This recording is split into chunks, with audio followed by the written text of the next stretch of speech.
그에게는 모든 것이 주어졌다. 전용기, 디자이너 옷, 그리고 문을 두드리기도 전에 열리게 하는 성.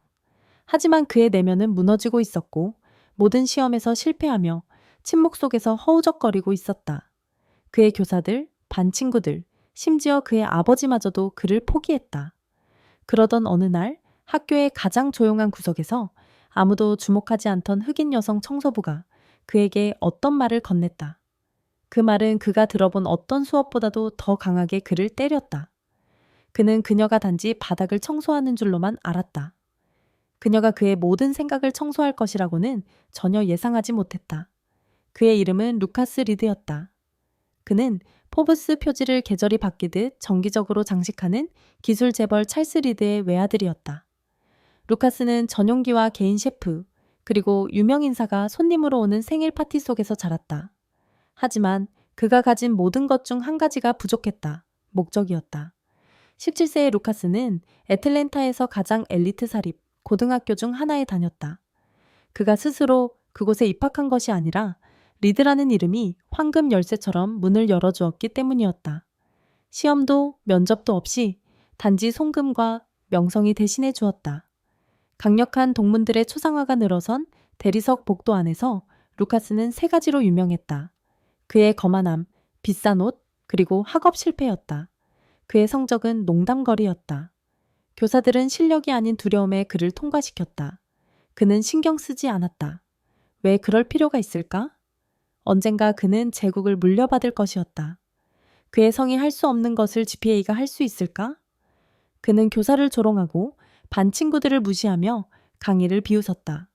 학교 상담교사가 그의 낙제 성적에 대해 불렀을 때 루카스는 의자에 기대어 말했다. 원하면 이 학교를 살 수도 있어요. 어떤 성적이 그걸 바꾸겠어요? 이 말은 불길처럼 퍼졌지만 아무도 그에게 맞서지 않았다. 교직원부터 학생들까지 모두 루카스를 피했다. 리드의 기부금을 잃을 위험을 감수하고 싶지 않았다. 집에서도 상황은 별반 다르지 않았다. 그의 아버지 찰스는 차가운 계산적이고 자기 힘으로 성공한 억만장자였다. 그는 변명을 믿지 않았다. 심지어 자신의 혈육에게도 넌 수치스러워. 찰스는 학교에서 또다시 전화가 온 어느 날 밤 말했다.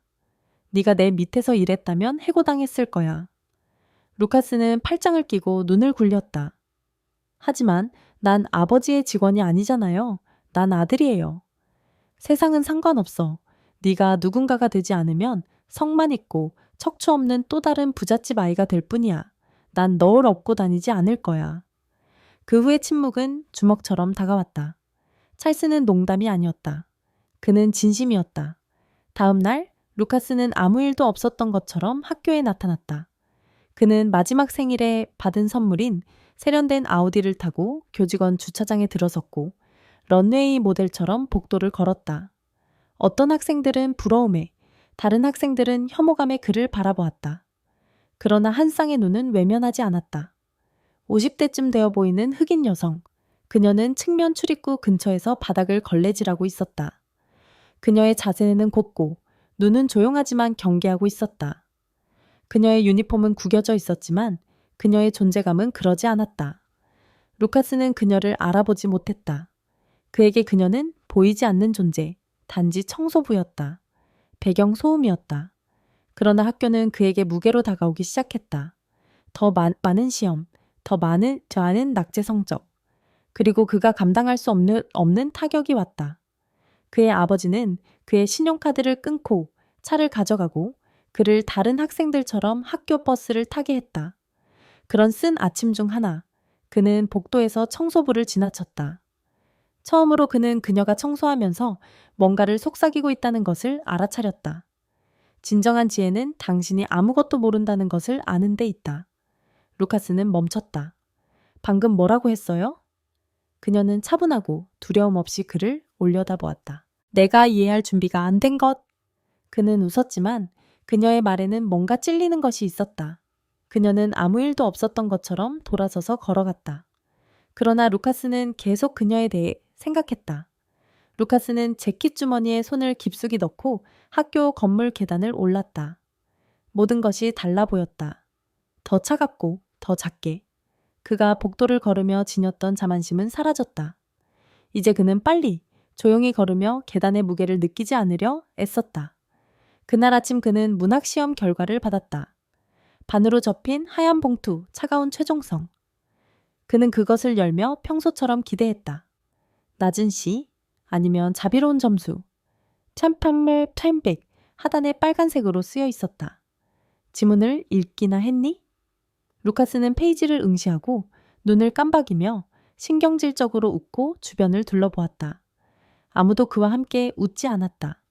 그 주에 더 많은 시험이 있었다. 수학 24%, 역사 31%, 생물학은 단단한 0. 더 이상 웃기지 않았다. 학교 상담교사는 그를 다시 불렀다.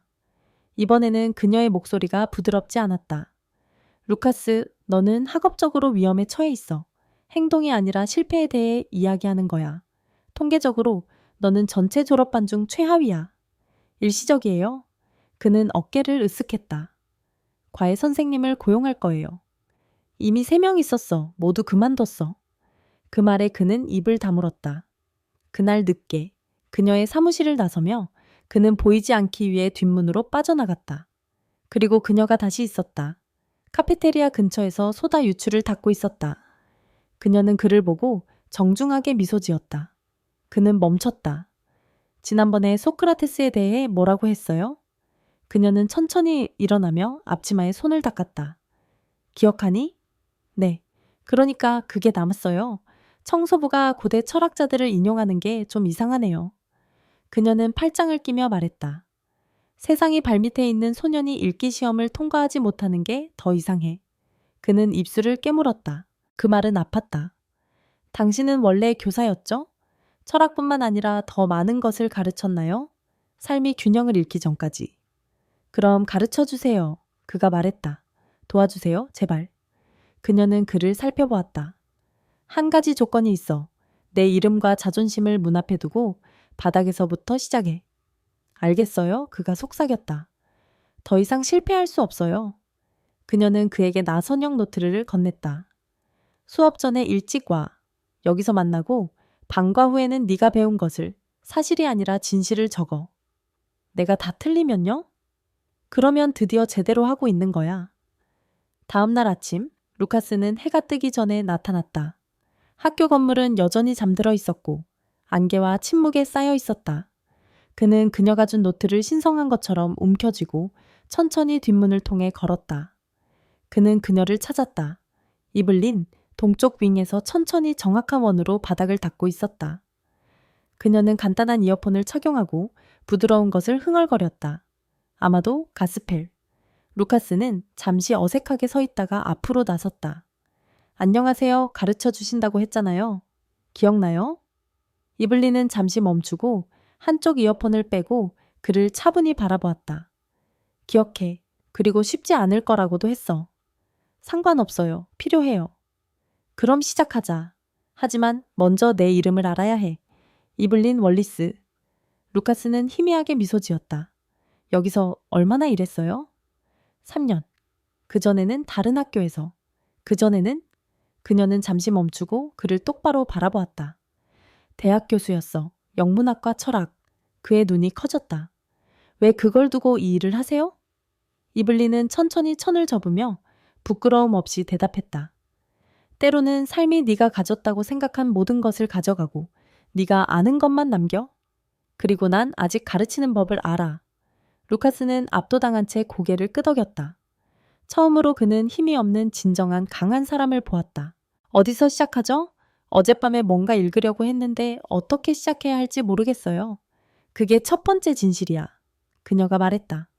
자만심은 네가 이미 알고 있다고 착각하게 해. 하지만 모른다고 인정할 때 그때 진짜 배우기 시작해. 읽을 줄 알아요?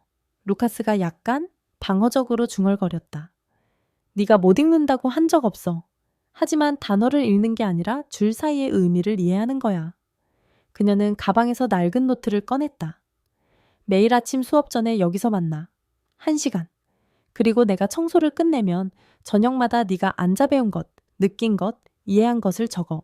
점수는 없어. 솔직함만. 루카스는 노트를 열었다. 빈 페이지, 초대, 도전. 다시 실패하면요? 그러면 드디어 제대로 하고 있는 거야. 날들이 흘러갔다. 기이한 리듬이 형성되기 시작했다. 거의 신성한. 루카스는 일찍 도착했다. 에블린은 격식 없이 그를 맞이했고 오로지 질문만 던졌다. 그 문장이 너에게 어떤 감정을 불러일으켰니? 왜 이 캐릭터가 침묵했을까? 용기가 어떤 소리인지 말해줄 수 있니? 그녀는 강요하지 않았다. 그녀는 자극했다. 루카스는 다르게 보기 시작했다. 책은 더 이상 지루한 일이 아니었다. 문장들이 그의 가슴을 울리기 시작했다. 그는 단어들이 말하려는 것을 느끼는 법을 배우고 있었다. 노트북은 답변 대신 생각, 반성, 두려움으로 가득 찼다. 그는 아버지, 압박감, 그리고 항상 비어있는 것에 대한 분노에 대해 썼다. 에블린은 모든 단어를 읽었다. 어느 날 밤, 그가 카페테리아에 있을 때 두 소년이 크게 웃으며 지나갔다. 그중 한 명인 조시, 스타 풋볼 선수는 다른 사람을 밀치며 말했다. 지금 작은 리드를 봐. 청소부에게 연애 편지를 쓰고 있네. 루카스는 턱을 꽉 물고 반응할 준비를 했다. 그러나 에블린은 그의 어깨에 부드럽게 손을 얹고 속삭였다. 얕은 자로 깊이를 재지 마. 그는 그녀를 올려다보았다. 그 한 줄은 어떤 모욕보다 깊이 박혔다. 그날 밤 늦게 루카스는 아버지로부터 온 메시지를 열었다. 학업 기록이 업데이트되었다. 마지막 경고다. 상황을 바꾸지 않으면 끝이다. 신탁 기금도 아파트도 아무것도 없다. 루카스는 메시지를 바라봤다. 그는 답장하지 않았다. 하지만 처음으로 그는 두려움을 느끼지 않았다. 그는 준비가 되어 있었다. 금요일이 긴장과 함께 찾아왔다. 학교는 학기 말의 에너지로 가득 찼다. 성적표, 대학 상담, 졸업회의. 모든 사람이 미래에 대해 이야기하고 있었다. 루카스는 개정된 과제와 칭찬이 가득한 에세이, 그리고 에블린의 도전 아래 쓴 권력의 환상이라는 제목의 초안을 담은 폴더를 들고 군중 속을 걸었다. 그는 학문적으로 자랑스러웠던 적이 없었다. 그는 아마도 그의 아버지도 자랑스러워할 것이라고 생각했다. 그러나 그가 사무실에 도착했을 때 찰스 리드는 이미 창가에 서서 날카로운 회색 정장을 입고 돈을 빚진 것처럼 폰을 확인하고 있었다. 늦었군. 찰스는 고개를 들지 않고 중얼거렸다. 이걸 끝내자. 학교 상담사는 분명히 긴장하며 루카스의 새로운 보고서를 건넸다. 루카스가 그것을 잡으려 했지만 찰스가 먼저 가져갔다. 그는 그것을 스캔했다. 성적은 더 나아졌다. 여전히 완벽과는 거리가 멀었지만 교사들의 칭찬과 함께 꾸준한 개선을 보였다. 주도성을 보이고 적극적으로 참여함. 태도의 큰 변화. 찰스는 폴더를 무딘 소리로 닫았다. 이게 네가 말하는 진전이냐. 루카스는 숨을 내쉬었다. 노력하고 있어요. 솔직히 누구와 함께 노력하고 있는 거지? 찰스는 압박했다. 마지막 가정교사는 그만뒀잖아. 누가 너를 도와주고 있지? 루카스는 잠시 멈춰놨다. 그는 에블린을 드러내고 싶지 않았지만 무언가가 이제 때가 되었다고 말했다. 에블린, 청소부, 침묵. 찰스는 눈을 깜빡이며 건조하고 날카로운 웃음을 지었다. 농담이군. 그녀는 예전의 교수였어요. 그녀는 청소부야. 찰스가 끼어들었다. 그게 전부야. 루카스의 목소리가 높아졌다. 그녀는 당신의 비싼 가정교사들보다 더 많은 것을 가르쳐 주셨어요. 그녀는 생각하는 법을 가르쳐 주셨어요. 찰스는 한 발 앞으로 나아가며 낮고 위협적인 목소리로 말했다. 넌 이 가족을 창피하게 하고 있어. 아무것도 제공할 수 없는 사람들과 시간을 낭비하고 있어. 그녀는 나를 봐줘요.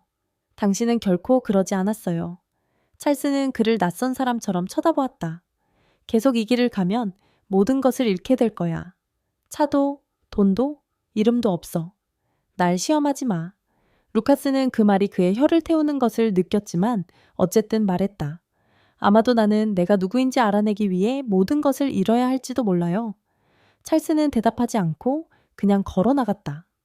다음 주 루카스는 더 조용하고 화가 났지만 패배하지 않았다. 학교의 아이들은 그를 알아차렸다. 교사들도 마찬가지였다. 소문이 퍼졌다. 어떤 사람들은 루카스가 청소부에 집착하고 있다고 말했고 다른 사람들은 그를 공개적으로 조롱했다. 조시와 친구들은 루카스가 에블린과 함께 있는 영상을 패배자에게 배우는 교훈이라는 캡션과 함께 공유했다. 루카스는 움찔하지 않았다. 대신 그는 자신의 에세이를 인쇄하여 배우는 것이 나를 약하게 만들지 않는다. 무지가 그렇다 라는 제목으로 학교의 독서 게시판에 게시했다. 루카스 마리드. 그 논문은 다음날 사라졌지만 메시지는 이미 뿌리를 내렸다. 월요일 아침 이상한 평온이 찾아왔다. 비가 멈춰졌다. 하늘은 회색이었지만 조용했다. 루카스는 커피 한 잔과 노트북을 들고 일찍 학교에 들어섰다. 그는 오래된 과학관 근처에서 걸레질을 하는 에블린을 찾았다. 그녀는 그가 다가오자 눈썹을 치켜 올리며 그를 쳐다보았다. 이제 화해의 재물을 가져오네. 커피? 루카스는 대답하며 하나를 건넸다. 그리고 다른 것도. 에블린은 컵을 들고 그를 주에 깊게 바라보았다. 네가 그 표정을 지었군. 사람들이 모든 것을 바꿀 말을 하기 직전에 짓는 표정 말이야. 루카스는 여전히 손에 노트북을 든 채 바닥에 앉았다. 인터넷에서 당신을 찾아봤어요. 그녀의 눈이 약간 좁아졌다. 뭐라고? 이상한 방식은 아니에요. 그는 재빨리 덧붙였다. 그냥 알고 싶었어요. 당신이 소크라테스를 인용했더군요. 20년 경력의 교수처럼 가르치시고 오래된 기사를 찾았어요. 에블린 월리스, 시카고 대학의 교수, 초청연사, 출판작가, 수상자. 그녀는 잠시 눈을 감았다. 그 여자는 존재했었죠. 이제는 초대받지 못할 뿐이에요. 무슨 일이 있었나요? 에블린은 걸레 손잡이에 기대어 말했다. 나는 유명한 학장이 연루된 표절 스캔들을 폭로했어요. 큰 이름, 강력한 사람. 나는 은폐금을 거절했어요. 그들은 조용히, 영구적으로 나를 배제했죠.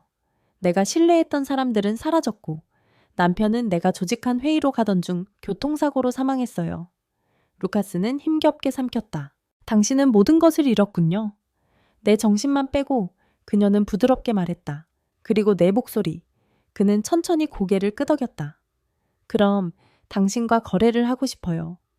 에블린은 눈썹을 올렸다. 어떤 거래? 저를 가르쳐 주세요. 정말로요. 대학생처럼 가르쳐 주세요. 약하게 대하지 말고. 당신이 아는 모든 것을 배우고 싶어요. 제 이름이 아니라 제가 하는 일로 누군가가 되고 싶어요. 그녀는 그를 주에 깊게 바라보았다. 그의 눈에는 도전이나 거만함이 아닌 다른 것이 있었다. 그리고 당신의 거래의 일부는 포기하지 않겠어요. 그가 말했다.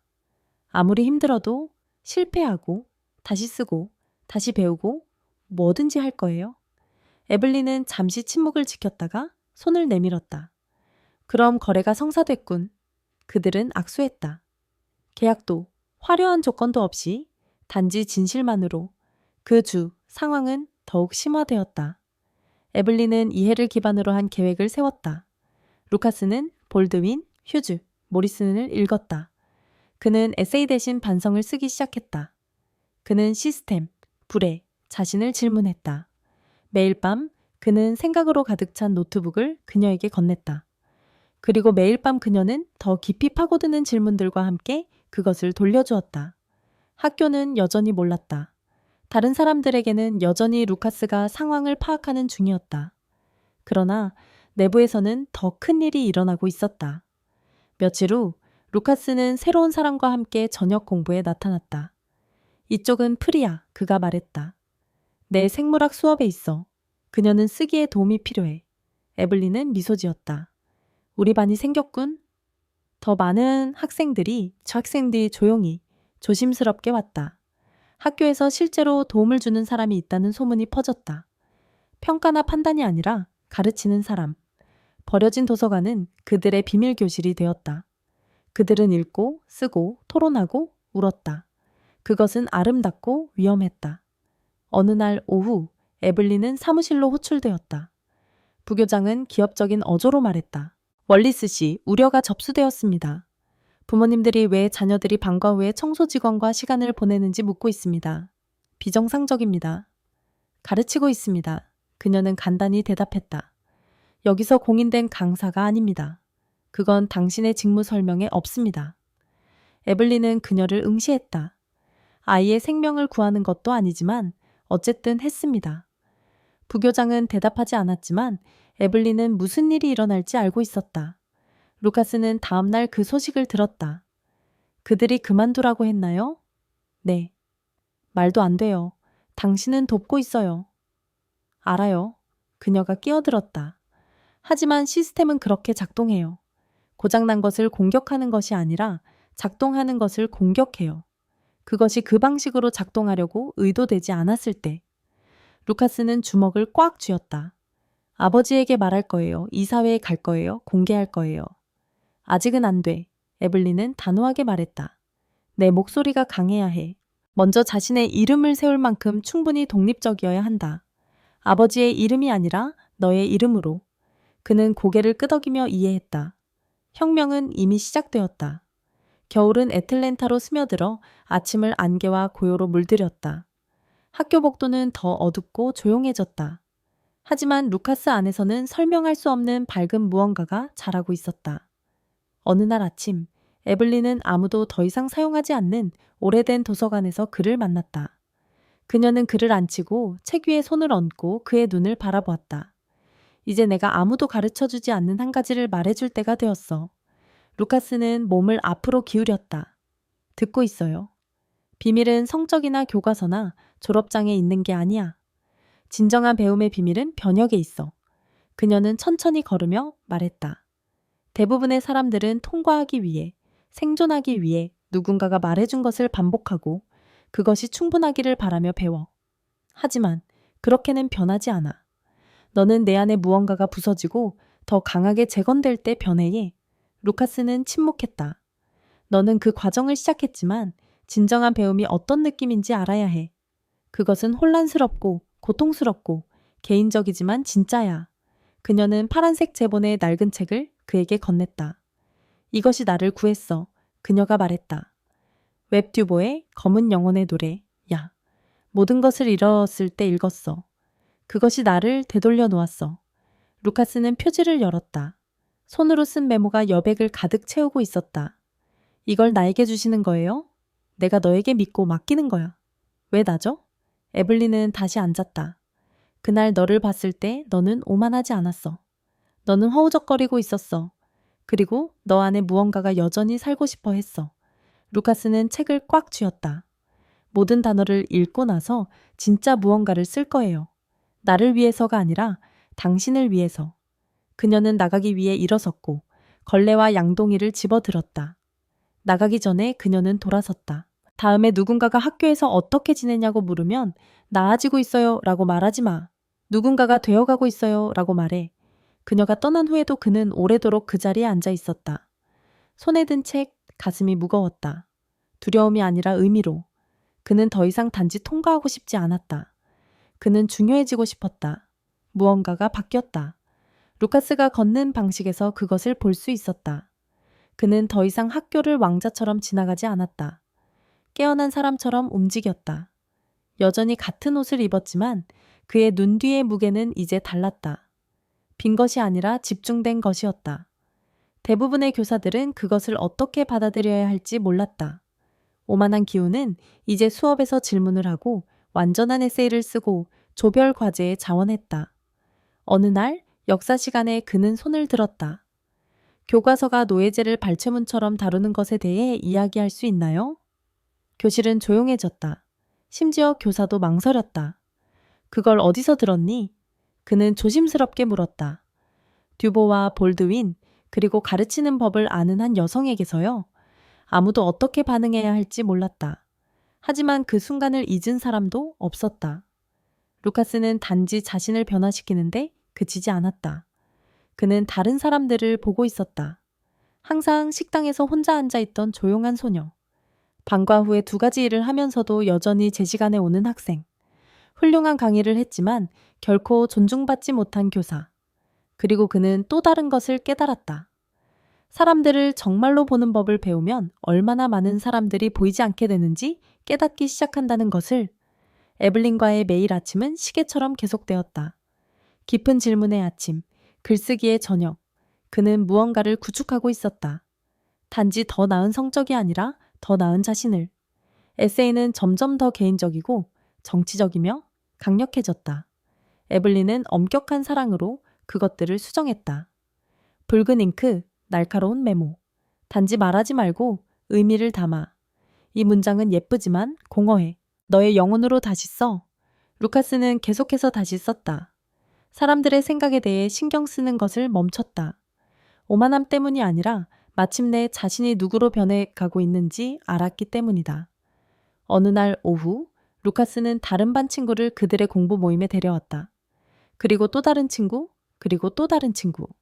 곧 버려진 도서관은 조용한 혁명이 되었다. 에블린은 방과 후에 5명, 6명, 때로는 10명의 학생들에게 수업을 가르쳤다. 그들은 단지 글쓰기를 배우는 것이 아니었다. 생각하는 법을 배우고 있었다. 한때 무시되었던 책들은 신성한 텍스트가 되었다. 인용문은 전투의 외침처럼 공유되었다. 너의 고통에 대해 침묵하면 그들은 너를 죽이고 네가 즐겼다고 말할 것이다. 아조라 닐 허스턴, 자유의 기능은 다른 사람을 자유롭게 하는 것이다. 토니 모리슨, 이것들은 단지 공부 모임이 아니었다. 그것들은 각성이었다. 하지만 모든 사람이 기뻐한 것은 아니었다. 비오는 어느 오후, 에블린은 사무실로 불려갔다. 불만이 접수되었습니다. 부교감이 말했다. 공식적인 능력 밖에서 학생들을 모으고 있습니다. 나는 가르치고 있습니다. 그것이 당신의 역할이 아닙니다. 아마도 그래야 할 것입니다. 에블린이 대답했다. 월리스 선생님, 그만두셔야 할 것입니다. 그녀는 다른 말 없이 사무실을 나왔지만 그녀의 등은 그 어느 때보다 곧았다. 다음 날 아침, 루카스는 에블린이 해고되었다는 것을 알았다. 당신을 막으려 하고 있어요.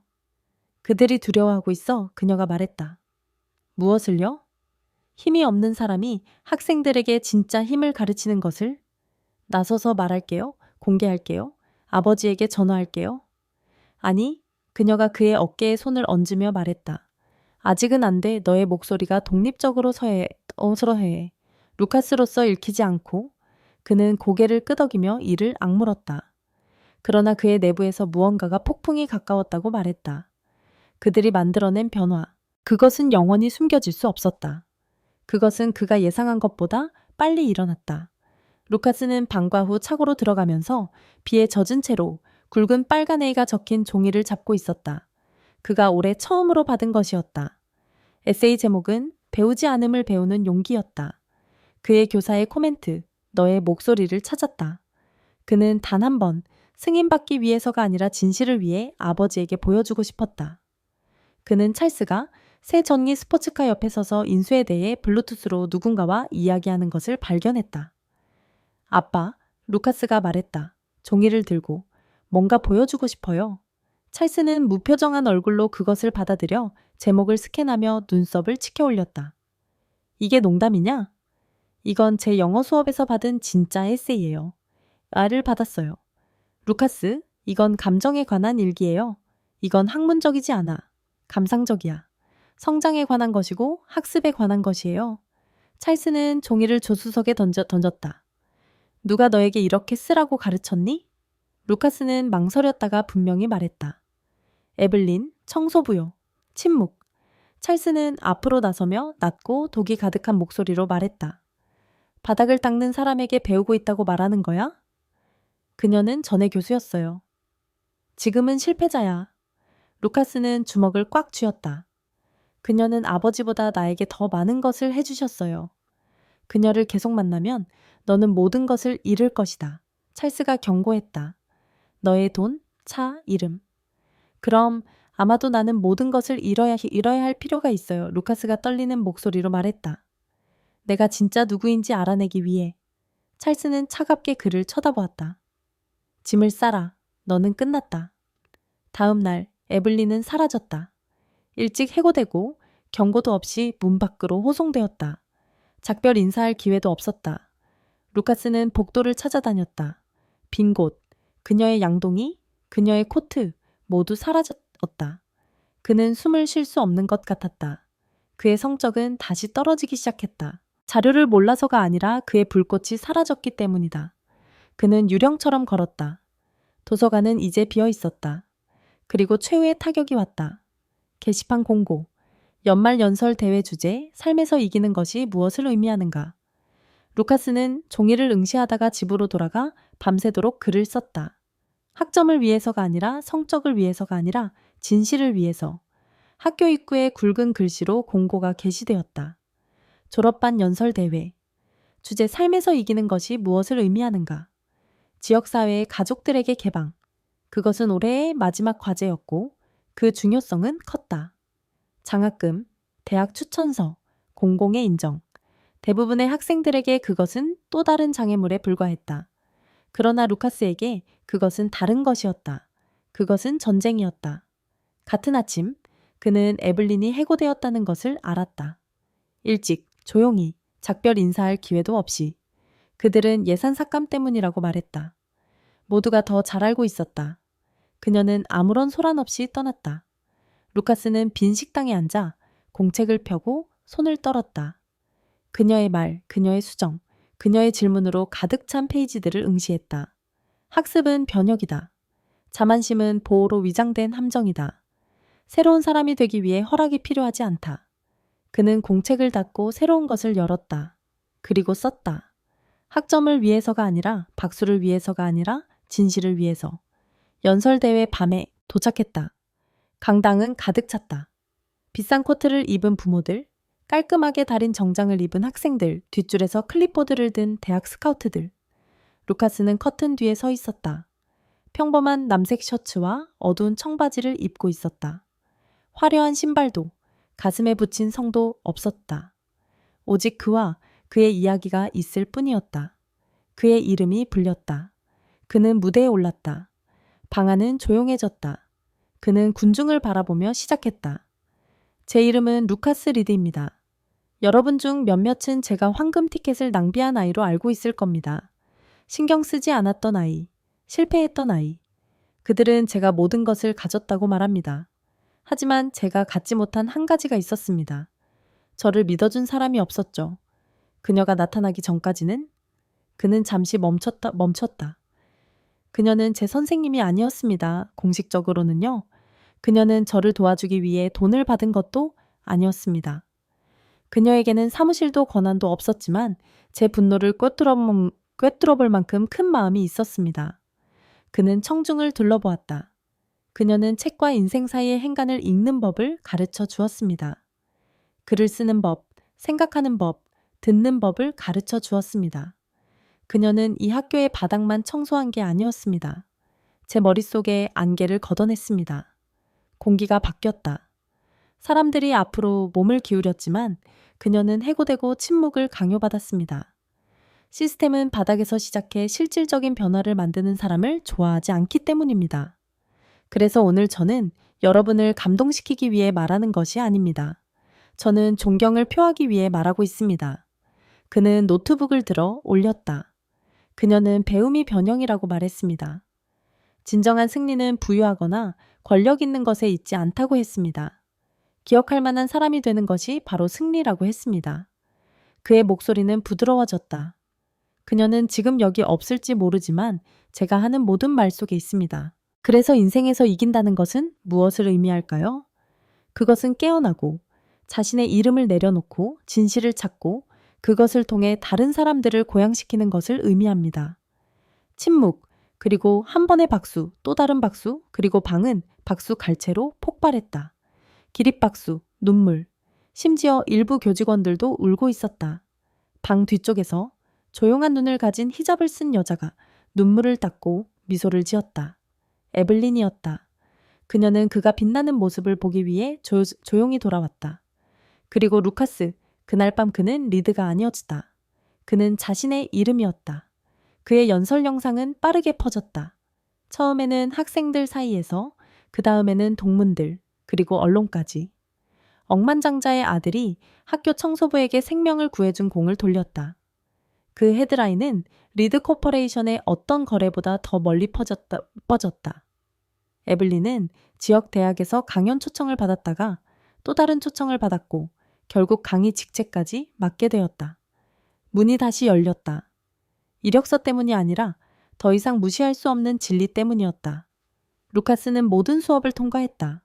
동정이 아닌 목적을 가지고. 그는 아이비리그 제안을 거절하고 사회정의와 교육에 중점을 둔 작은 대학을 선택했다. 이유를 물었을 때 그는 말했다. 그녀가 저를 가르쳤던 방식으로 가르치고 누구도 인정받기 위해 애쓸 필요가 없는 장소를 만들고 싶기 때문입니다. 루카스가 소박한 현관문을 두드리던 날 아틀란타의 태양은 높이 떠 있었다. 에블린은 단순한 카디건을 입고 조용한 놀라움의 표정을 지으며 문을 열었다. 여기까지 올 필요는 없었을 텐데. 필요했어요. 루카스는 대답하며 그녀에게 봉투를 건넸다. 그 안에는 그의 고등학교 졸업장, 대학 수락서, 그리고 또 다른 것이 있었다. 손으로 쓴 제안서였다. 뭔가를 시작하고 싶다고 그는 말했다. 정직함과 깊이, 그리고 부끄러움 없이 사람들이 배울 수 있는 장소를 만들고 싶다고. 에블린 연구소라고 부르고 싶다고. 에블린은 편지를 읽고 눈에 눈물을 머금고 고개를 들었다. 왜 나인가요? 지금의 제가 당신으로부터 시작되었기 때문이에요. 함께 해야만 한다면 그녀가 속삭였다. 언제나.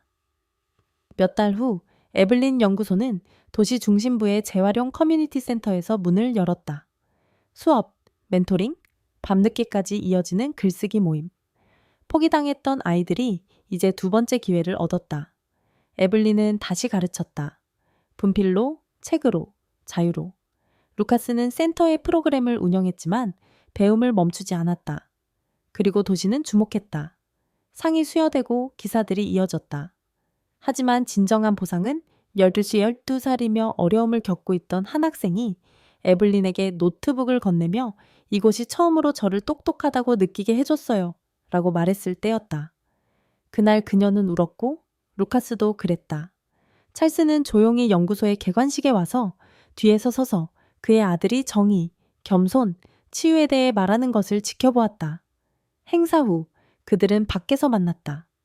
울 줄은 몰랐어요. 찰스가 인정했다. 당신을 용서할 줄은 몰랐어요. 루카스가 말했다. 그들은 포옹했다. 아버지와 상속자가 아닌 두 남자로서 시간이 흘렀다. 연구소는 성장했다. 어느 저녁 루카스는 다시 무대에 섰다. 이번에는 전국 교육상 시상식이었다. 그는 마이크를 잡고 잠시 멈춘 후 말했다. 그들은 제가 모든 것을 실패했다고 했지만 제 삶을 바꾼 한 가지를 배웠습니다. 위대함은 보이는 데서 오는 것이 아니라 다른 사람을 보는 데서 온다는 것을. 그리고 때때로 당신에게 가장 많은 것을 가르쳐주는 사람은 정장을 입지 않았습니다. 그들은 걸레를 들고 있습니다. 아무도 듣지 않을 때 철학자들을 인용합니다. 그녀의 이름은 에블린 월리스이고 그녀는 제 성적만 구한 것이 아닙니다. 그녀는 제 영혼을 구했습니다. 영감을 주고 도전하고 종종 들리지 않는 이들에게 목소리를 주는 이야기를 믿는다면 아래의 구독 버튼을 눌러주세요. 더 강력한 여정이 다가오고 있으며 여러분과 함께하고 싶습니다.